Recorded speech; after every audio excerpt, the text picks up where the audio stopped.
لوگ کہتے ہیں نا ترقی چاہیے، کامیابی چاہیے، برائٹ فیوچر چاہیے. خدا کی قسم جس کے ماں باپ اس سے راضی ہیں نا، جس کے ساتھ ماں باپ کی دعائیں ہیں، اس کو پھر ترقی سے کوئی نہیں روک سکتا. اس کے بیڑے پار ہی ہونے ہیں. اور ساری دنیا واہ واہ کر رہی، ماں باپ پریشان ہے، وہ برباد ہی ہونا ہے. ماں باپ کو تنگ نہ کرو، بالخصوص ماں کی قدر کرو. ماں کا کوئی نیبل بدل نہیں ہے. اور یہ دعا دے دے تو بندہ کدھر پہنچ جاتا ہے. اچھا پھر آج کل ایک اور ٹرینڈ چلا ہے، کسی بھی طرح کا زندگی میں مقام بڑھ گیا نا، مشہور ہو گیا، اب وہ ماں باپ پر بھی روب جما رہا ہوتا ہے. پتہ نہیں میں کتنا بڑا آدمی ہو گیا ہوں، اب میں آپ کی خدمت کہاں سے کروں گا بھائی، ٹائم ہی کہاں ہے میرے پاس.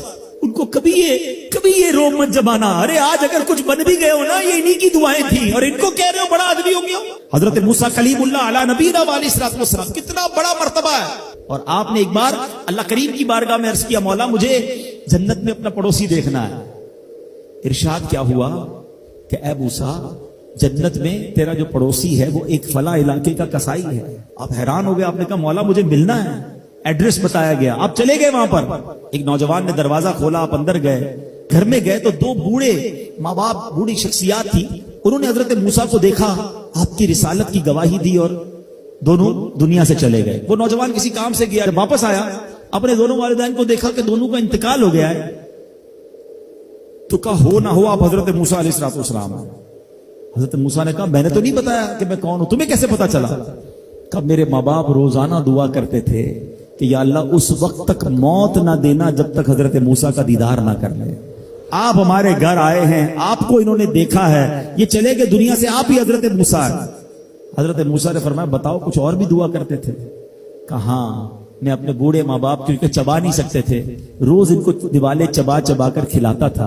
اور جب بھی کھانا کھلاتا تھا نا، میری ماں دعا کرتی تھی یا اللہ میرے بیٹے کو جنت میں موسیٰ کا پڑوسی بنا دینا. حضرت موسیٰ کہتے بیٹا تیری ماں کی دعا قبول ہو گئی ہے، تو ہی جنت میں میرا پڑوسی ہے. یہ ہے ماں کی دعا، اور یہ وہ دعا ہے جو بن مانگے مل رہی ہے، جو ماں کے دل سے نکل رہی ہے. آؤ میں بتاؤں کچھ بڑے آدمی، واقعی جس کو کہتے ہیں بڑا آدمی کون ہوتا ہے. امام اعظم ابو حنیفہ رضی اللہ تعالیٰ سے بڑا تو کوئی نہیں نا، کتنے بڑے وقت کے امام ہیں. مگر آپ کی والدہ ایک مسجد کے امام صاحب سے انسپائر تھی، مقرر تھے، وہ اچھے بیان کرتے تھے. تو آپ کو وہ کہتی کہ جاؤ وہ امام صاحب سے مسئلہ پوچھ کے آؤ. خود مفتی اعظم ہیں، امام ہیں کروڑوں حنفیوں کے.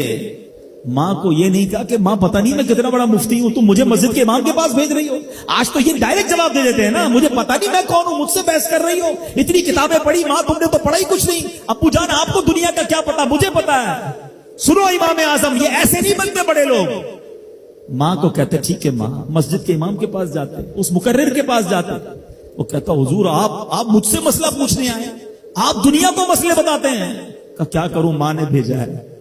کیا حضور جو آپ بتا رہے ہیں مجھے آپ ہی مسئلے کا جواب بتا دیں، وہی میری طرف سے ماں کو بھی بتا دیں.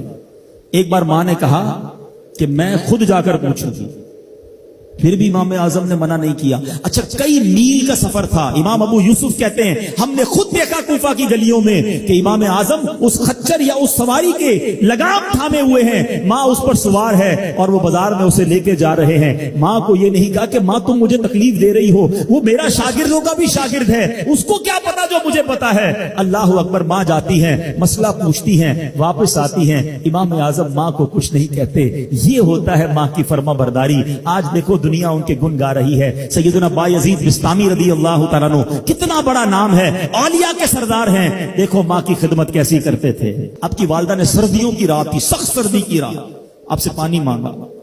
حضرت بایزید بستامی ماں کے پاس پیالہ لے کر گئے تو ماں سو گئی تھی. ماں کے سرہانے پیالہ لے کر کھڑے رہے، رات بھر کھڑے رہے سخت سردی میں. پانی تھوڑا سا آپ کی انگلیوں پر گرا تو وہ پانی برف بن چکا تھا. ماں کی آنکھ کھلی، دیکھا بایزید بستامی بستر کے کنارے کھڑے ہیں. کہا بیٹا کیوں کھڑے ہو؟ کہا ماں آپ نے رات پانی مانگا تھا نا، اس لیے کھڑا رہا کہ نہ جانے کب آنکھ کھل جائے. اب جب پانی دینے کے لیے پیالہ الگ کیا نا تو وہ برف چمڑی سے چپک چکی تھی. تو جب وہ برف الگ ہوئی نا، آج سے خون نکلنے لگا. حضرت بایزید بستامی رحمت اللہ تعالی کی ماں نے جب یہ دیکھا نا کہ بیٹا ساری رات کھڑا رہا اور اب اس کا ہاتھ بھی لہو لہان ہو گیا. حضرت بایزید بستامی کی ماں نے پتہ اس رات کیا دعا دی؟ کہتی یا اللہ میں اس سے راضی ہوں، تو بھی اس سے راضی ہو جا۔ دیکھو کیا مقام ملا، اولیاء کرام کے سردار بن گئے۔ یہ وہ دعائیں ہیں جو دل سے نکلتی ہیں۔ ماں باپ کی خدمت ایسی کرو، اب کہو نا ان کے دل سے دعا نکلے۔ جب وہ دعا نکلے گی نا، پھر وہ کام بننے آپ سوچ نہیں سکتے۔